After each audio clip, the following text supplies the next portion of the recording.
अपनी पार्टी के नजरियाती जो कारकुन है इमरान खान के पुराने साथी, उनके खिलाफ एक महाज खड़ा करते। देखते क्या होता है। लेकिन इन लोगों ने साबित कदमी से मुसीबत में डाल दिया सारों को और पीछे हटने के लिए तैयार नहीं है। नाज़रीन, 9 मई के ऊपर बड़े बड़े सवालात खड़े हो गए, बहुत बड़े बड़े सवालात। यानी अगर 9 मई एक सच्चा मुकदमा है या 9 मई के बारे में जो कुछ भी कहा गया वो सच है, तो फिर झूठे गवाहान क्यों सामने आ गए? ये गवाहान हर चीज में झूठे साबित हो रहे हैं। एक बंदा जो तफ्तीश कर रहा है वो वहां का है ही नहीं जहां की तफ्तीश कर रहा है। एक बंदा जिस चीज की तफ्तीश कर रहा है उस जगह पे कभी गया ही नहीं। जो बंदा गवाही दे रहा है वो उस मुकाम पे कभी मौजूद ही नहीं था जहां गवाही दे रहा है, और लॉजिकली वहां मौजूद हो भी नहीं सकता, वो तो छुट्टी पे घर गया हुआ था। यानी और डंडे 30 दिन के बाद सड़क से बरामद हो रहे हैं, शेरपाव ब्रिज से। कि ना हमने 30 दिन बाद वहां से जाके डंडे उठा लिए, वहां रेगुलर सफाई होती है, फिर भी डंडे वहां से बरामद हो रहे हैं 30 दिन के बाद। ऐसी ऐसी बोंगियां और ऐसी ऐसी चीजें हैं इस सारे मुकदमे के अंदर कि बंदा हैरान रह जाता है। फर्क हुआ है सारे मुकदमे। यानी एक केस के ऊपर अभी ये इंतजार हुसैन पंजूता साहब ने जस्टिस आलिया नीलम साहिबा जो चीफ जस्टिस हैं लाहौर हाई कोर्ट की, उनके लिए एक बड़ी जबरदस्त चीज सामने रखी है। उन्होंने कहा 9 मई की जो असल हकीकत है जरा सुन लें आप। सरगोदा के एक केस में 3 मुल्जिमान तारक, हमजा और जफरुल्लाह, इन पर एक जैसा इल्जाम था। तारक और हमजा ने प्रेस कॉन्फ्रेंस करके तहरीके इंसाफ को छोड़ दिया, जबकि जफरुल्लाह डट गया, उसने इनकार कर दिया। रिकॉर्ड के मुताबिक जफरुल्लाह के पास से जो बंदूक बरामद हुई वो तारक के डेरे से जाके बरामद की गई। लेकिन तारक तो क्योंकि प्रेस कॉन्फ्रेंस कर गया था, तारक तो क्योंकि पाकिस्तान तहरीके इंसाफ छोड़ गया था, वो तो निकल गया था, लिहाजा तारक होगा बेगुनाह, हमजा भी होगा बेगुनाह, और वो बेचारा जो जफरुल्लाह है जिसने पाकिस्तान तहरीके इंसाफ को नहीं छोड़ा वो गुनाहगार हो गया, और बाकियों को कभी अदालत में बुलाया ही नहीं गया। ये है असल हकीकत। जिसने प्रेस कॉन्फ्रेंस कर दी उसका केस खत्म, जबकि जिसने इनकार कर दिया उसे सजा दिलवाई जा रही है। यह है जनाब सूरत हाल। अच्छा, जिस तरह का ये 9 मई के मुकदमे उलट गए हैं ना, आप फर्ज करें एक जुमला या कोई एक ऐसा फैक्ट मिल जाता नवाज शरीफ को जब नवाज शरीफ पे मुकदमे चल रहे थे, या मरियम नवाज को एक छोटा सा फैक्ट मिल जाता, या जरदारी को एक छोटा सा फैक्ट मिल जाता, उसके अपने केस के दौरान जो एक मजबूत फैक्ट बन जाता या उसको उसका फायदा हो रहा होता, तो पाकिस्तान में इनकी जमातों ने जमीन आसमान एक कर देना था, जमीन आसमान के कलाबे मिला देने थे। इनसे सवाल कोई होना था, इन्होंने जवाब ये देना था। इन्होंने हर जगह पे हर फोरम के ऊपर इस आवाज को उठाना था, इंटरनेशनली नेशनली हर जगह पे इन्होंने इस इशू पे बात करनी थी।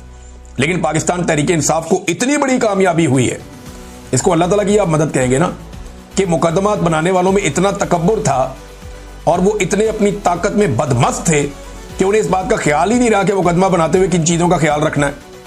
उन्होंने ऐसे भोंडे अंदाज में मुकदमात बनाए और ऐसे फारग मुकदमात बनाए और ऐसे गवाह और मुद्दई खड़े किए कि सारा मामला ही फारग हो गया। आज 9 मई का बयानिया जबरदस्त हो गया है, लेकिन पाकिस्तान तहरीके इंसाफ इस पर आवाज उठाने को तैयार ही नहीं।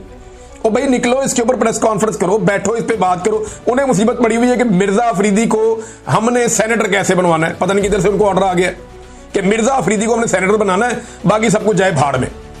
लीडर जेल में सड़ रहा है, उसकी बुरी हालत कर दी है, उसकी बहन बता रही है, बाकी लोग बता रहे हैं कि इमरान खान को लगातार विक्टिमाइज कर रहे हैं।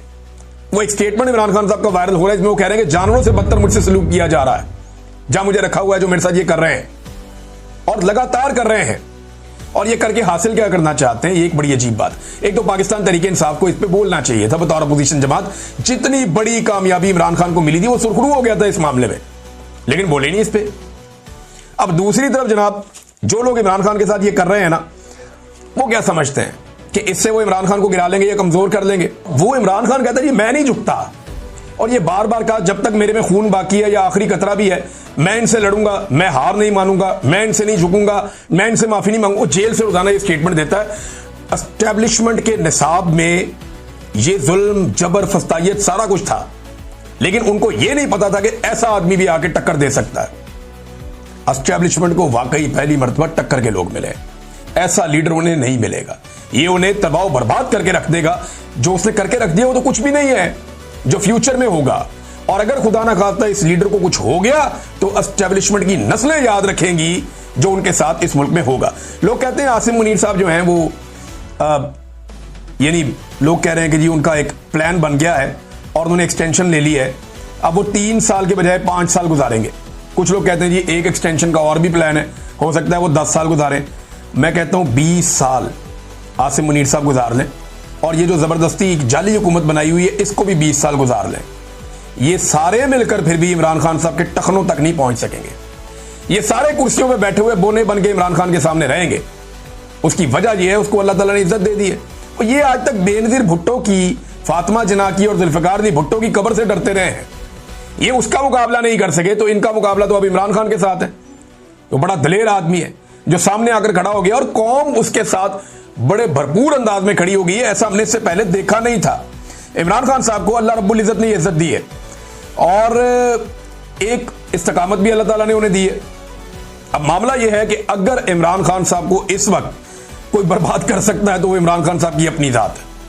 वो खुद ही अपने साथ कुछ ऐसा कर लें तो कर लें, वरना ये सारे रल के भी जोर लगा लें और 20 साल जोर लगा लें, ये कुछ नहीं कर सकेंगे। ना ये इमरान खान को तारीख में से मिटा सकते हैं, ना ये इमरान खान को बदनाम कर सकते हैं, ना उसका चेहरा मसक कर सकते हैं, क्योंकि 3 नस्लें उसे जानती हैं और आने वाली नस्ल उसे पहचानती है। लोगों को पता है कि ये कौन आदमी है जो जेल के अंदर है। आप किसी प्राइमरी स्कूल में चले जाए ना, छोटे छोटे बच्चे होते हैं नर्सरी के, प्रेप के, 1, 2, 3 के, वहां ऊंची आवाज में आप पूछे ना कौन बचाएगा पाकिस्तान, वो आपको वहीं खड़े खड़े बता देंगे कौन बचाएगा पाकिस्तान।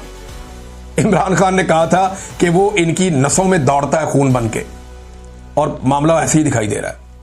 पॉपुलैरिटी का कोई मैच नहीं है, ये उसका मुकाबला कर नहीं सकते, उसके करिश्मा का सामना ही नहीं कर सकते। जिस दिन वो बाहर आएगा ये मुल्क उसका होगा। बेशुमार डिक्टेटर आए थे, गए, और भी आए और चले जाएं, ये इमरान खान का मुकाबला नहीं कर पाएंगे, क्योंकि उसने रेजिलियंस शो की है। पाकिस्तान का कोई एक डिक्टेटर ऐसी सजा नहीं काट सकता जैसी सजा इमरान खान ने काटी है। इससे आधी तकलीफ बर्दाश्त नहीं कर सकता जैसी तकलीफ इमरान खान ने बर्दाश्त की है। तो फिर अल्लाह ताला ने उसे उसी तरह इज्जत भी दी है। जो जितना रेजिलियंट है, जितना जिसका अल्लाह पे भरोसा है, अल्लाह ताला उसे उतनी इज्जत और ताकत देता चला जा रहा है। नाज़रीन, यास्मीन राशिद साहिबा के साथ बहुत सख्त ज्यादती हो रही है, बहुत सख्त और लगातार हो रही है। उन्हें अस्पताल में दाखिल किया गया था और अस्पताल के अंदर इसलिए दाखिल करवाया गया, उनका सांस रुक रहा था, उन्हें प्रॉब्लम हो रही थी, वॉमिटिंग भी हो रही थी, मल्टीपल इश्यूज थे उनके, और वो कैंसर सर्वाइवर हैं, बहुत तकलीफ में।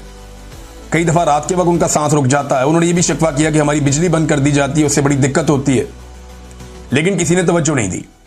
उन्हें अस्पताल दाखिल करना पड़ा इमरजेंसी में, लेकिन फिर उन्हें जबरदस्ती डिस्चार्ज भी करवा दिया गया अस्पताल से। ये हबस वाले महीने हैं और एक खातून को बड़ी सख्त अजियत और तकलीफ दी जा रही है जिनकी उम्र 70 साल से जायद है। हम बार बार खबरदार कर रहे हैं, पाकिस्तानी बार बार खबरदार कर रहे हैं, पूरा सोशल मीडिया बार बार कह रहा है कि इन लोगों के ऊपर जबर और जुल्म हो रहा है। जो उमर चीमा के साथ हो रहा है, शाह महमूद कुरैशी के साथ हो रहा है, इमरान खान और उनकी एहलिया के साथ हो रहा है। महमूद रशीद साहब को मैंने खुद देखा, वो चल नहीं पा रहे थे, वो बीमार थे, लेकिन वो ये कहते हैं मुझे अपने आप को मजबूत साबित करना है। एजाज चौधरी साहब, उनका जो है वो बाकायदा ऑपरेशन हुआ, किन हालात से वो गुजर रहे हैं वो भी